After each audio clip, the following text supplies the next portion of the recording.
గోదావరి పుష్కరాలు వచ్చే సంవత్సరం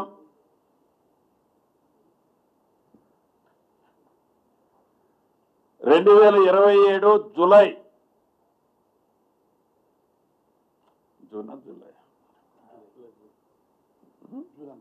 జూన్ 26వ తారీఖు నుంచి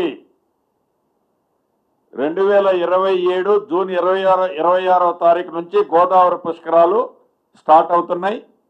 దానికి సంబంధించిన అంశంలో ఈరోజు కేబినెట్ లో ఈ పుష్కరాల కోసం 1000 కోట్లకి నిధులు వివిధ వర్కుల కోసం శాంక్షన్ చేయడం జరిగిందనేది కూడా సంతోషంగా తెలియజేస్తున్నాను.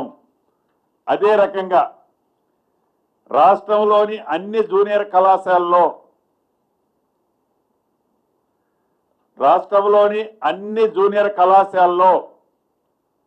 మధ్యాహ్న భోజన కార్యక్రమాన్ని కూడా ఏర్పాటు చేయాలని,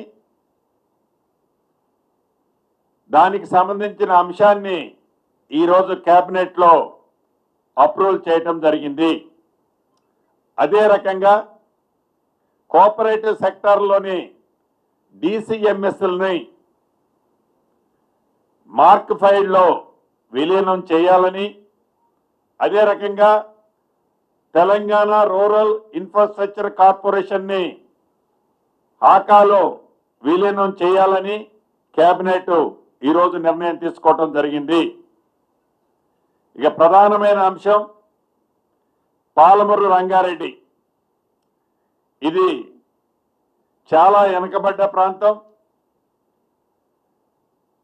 ఈ వెనుకబడ్డ ప్రాంతంలో ఆనాటి ప్రభుత్వం ఏదైతే పాలమూరు రంగారెడ్డి అనే ప్రాజెక్టుని 21 భాగాలుగా విభజించి 18 భాగాల వరకే ఆనాటి కాన్సన్ట్రేషన్ చేసి కొంత పార్ట్ వర్కులు కంప్లీట్ చేశారు.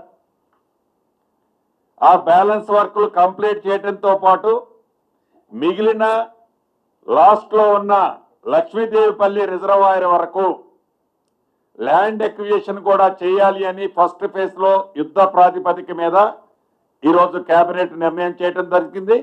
దానికి సంబంధించి మొదటి విడత 587 కోట్లు ల్యాండ్ ఎక్విజిషన్ పర్పస్ కోసము రాష్ట్ర కేబినెట్ ఆమోదం తెలపడం జరిగింది. అదేవిధంగా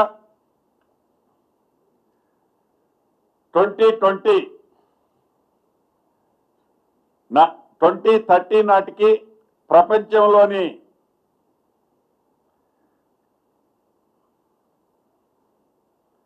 ప్రపంచంలో టాప్ 5 లైఫ్ సైన్సెస్ హబ్బులుగా ఒకటిగా తెలంగాణ ఉండాలని ఈ రాష్ట్ర ప్రభుత్వం సంకల్పించి దానికి సంబంధించి 2026 to 30 సంబంధించిన